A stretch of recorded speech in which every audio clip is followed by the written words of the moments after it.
So what we often do in positions of management, or just in general, is that we have a set of expectations in our head that we expect others to know without ever clearly stating them.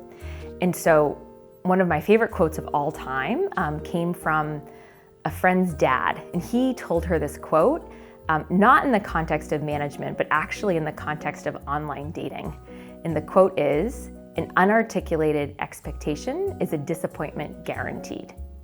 And it's this idea that we have to say what we want, what we need, what we expect from the people around us, else we're going to be disappointed.